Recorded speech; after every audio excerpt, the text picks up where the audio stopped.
to introduce you to Chief Last Horse. He was a Sioux Native American chief.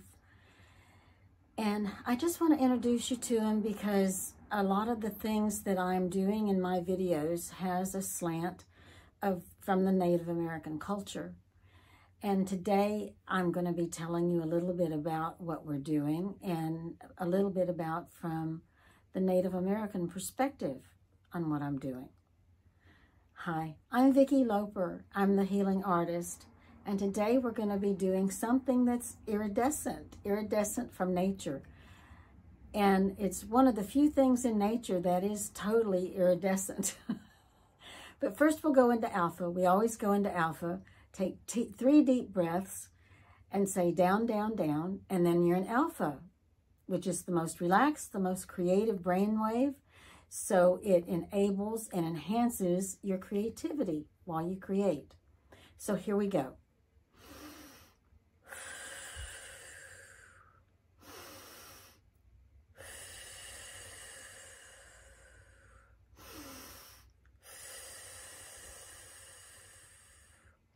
Down, down, down. We're in alpha.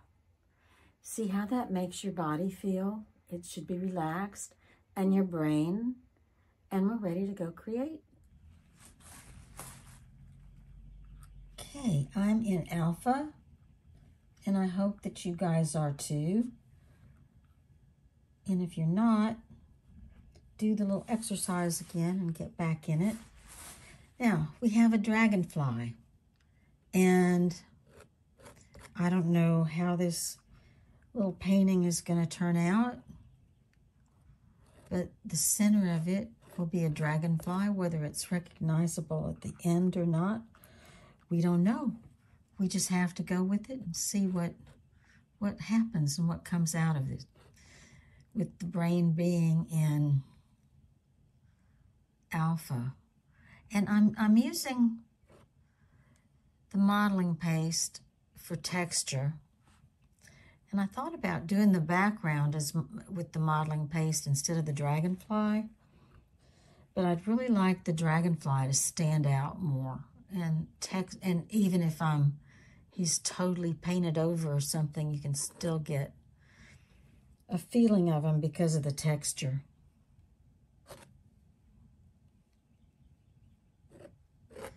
Dragonflies, I think, are the most beautiful insect.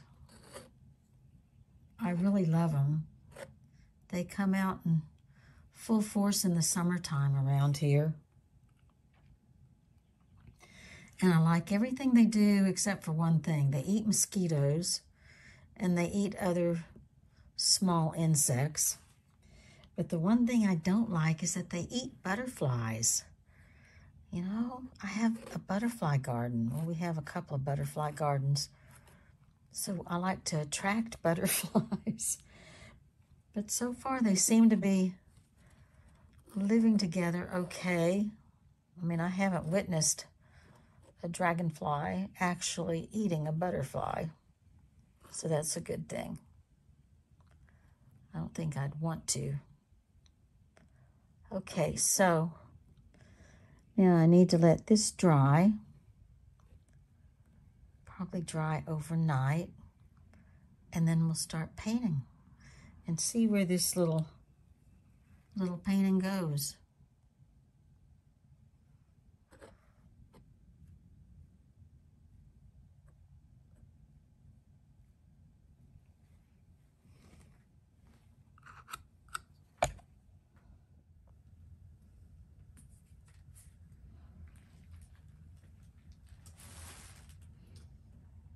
The modeling paste is dry, so I'm using iridescent paints, which to me is the appropriate thing to use on a dragonfly, right? Since they're iridescent.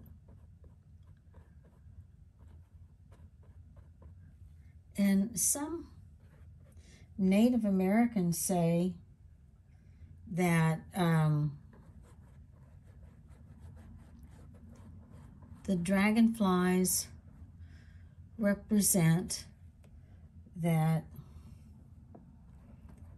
things aren't always as they seem. Isn't that the truth? So, if you're wanting change to come in, they say, call on the dragonfly spirit.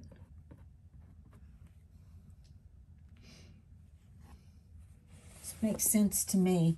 I don't know if it makes sense to you guys. It makes sense to me because of the iridescence in their wings and their body. Okay, so I've loaded my brush with an iridescent white too. This is really going to be a sparkly painting when I get finished with it. Well, the dragonfly will be, because I'll use that real fine artist glitter on him too at the end.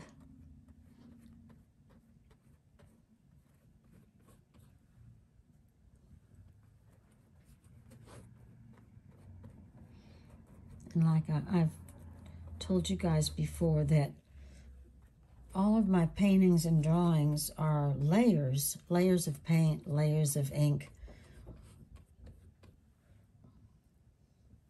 So they're not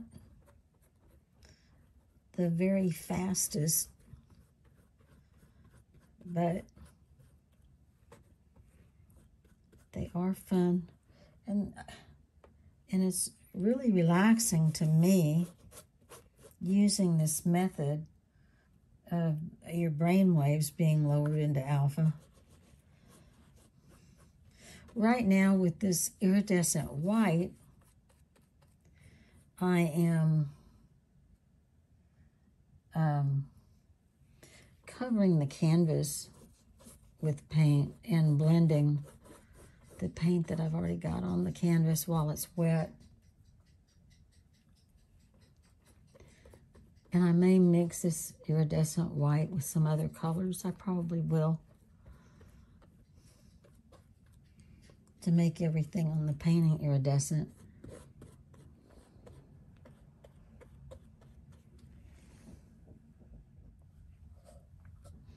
Okay, now I'm going to add a little silver, and I put a little turquoise over here too.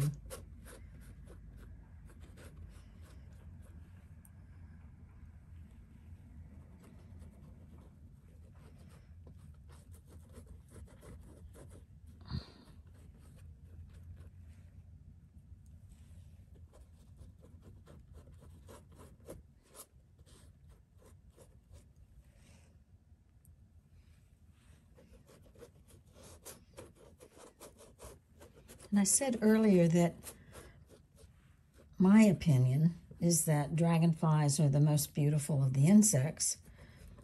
And some people may argue with that no, it's butterflies. And yes, butterflies are beautiful and fascinating. I do love them.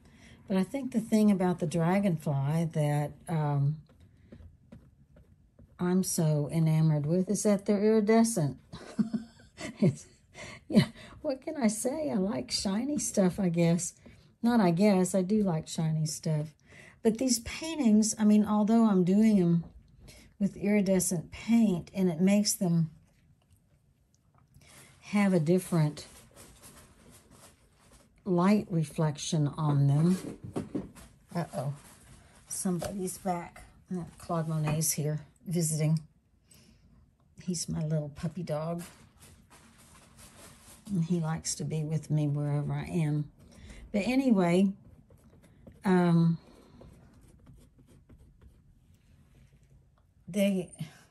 was I? Oh yeah, dragonflies are iridescent. And so I'm painting a lot of these little paintings and stuff with iridescent paint. And it's because when they're finished, I mean, they don't look, I mean, you don't walk up and go, oh my gosh, that's a shiny iridescent painting. That's not the way it is. It's very subtle, but the main thing is that the paintings reflect light differently than just a regular paint.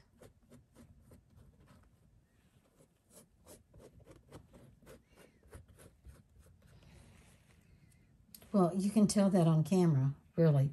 And this paint's still wet, though. So,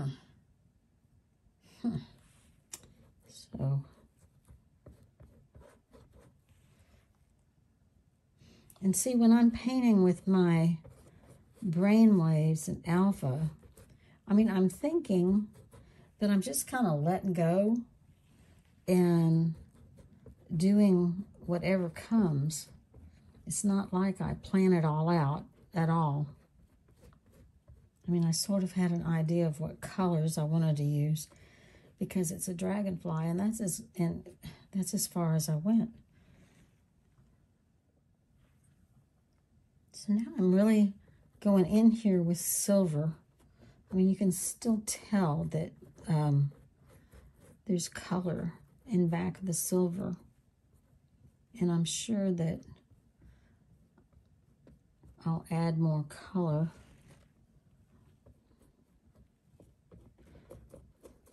And as usual, this dragonfly is impressionistic. I mean, you can tell that he's a dragonfly, but it's not like he's got a lot of details. I probably will add more details even though he's impressionistic.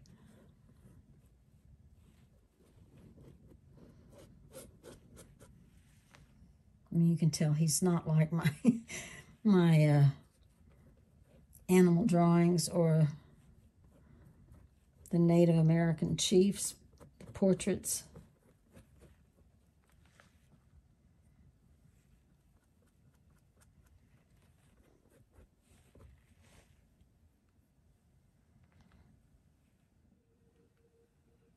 Okay, now I'm going to add a little dark green. I had to mix it again because I forgot to get the green that I normally use.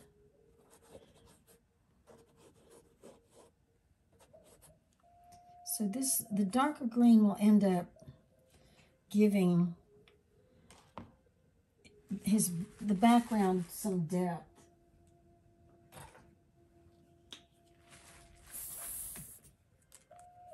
I'm going to mix it again with some of the kind of limey iridescent green.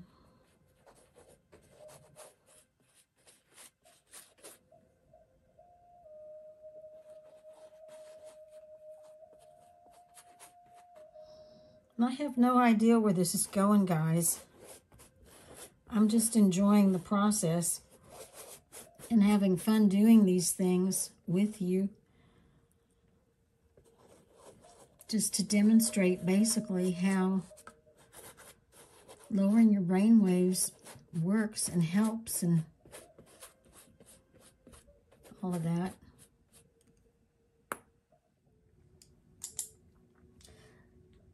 Look what's happened since the last time I filmed. The portal appeared. The portal's been appearing in the last, this is the third little painting that I've done that the portal has appeared. I think that it must have something to do with the eclipse. You know, the eclipse is like a giant portal for all of us. It creates changes. But anyway, I'll get back to the painting. I'm going to add some turquoise to his wings.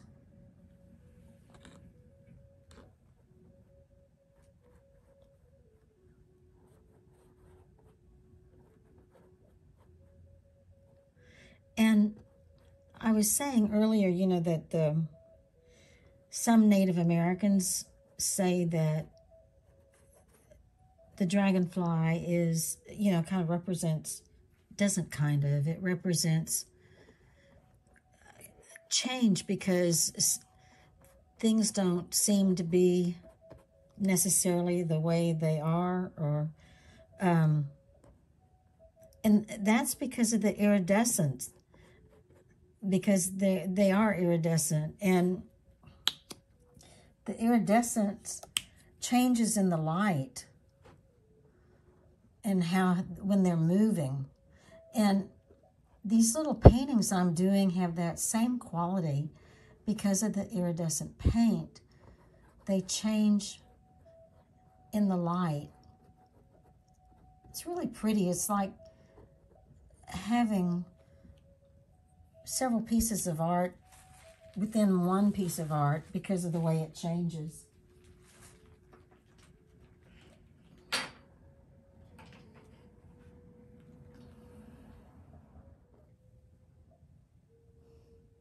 So from my point of view, the dragonflies are magical because of their iridescent wings and bodies.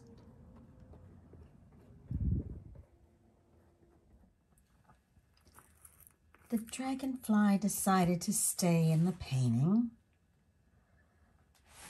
So now I'm going to put the sparkles on it. I wish you could see the difference it makes. It just makes it totally come to life.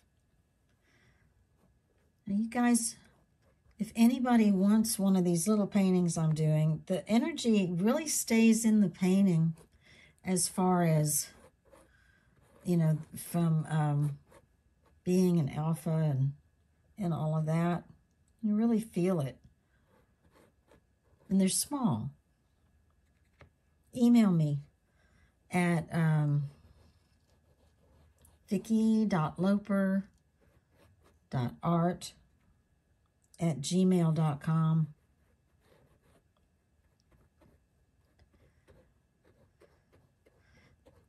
Yep, the dragonfly decided to stay.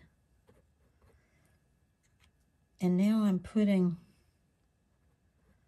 sparkles around the portal that he's in.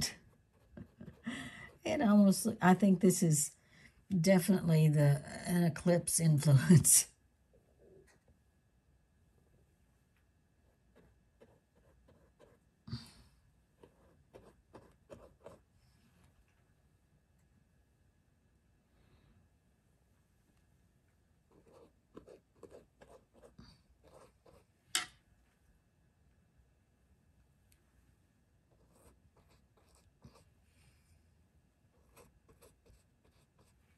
Oops, hitting a light.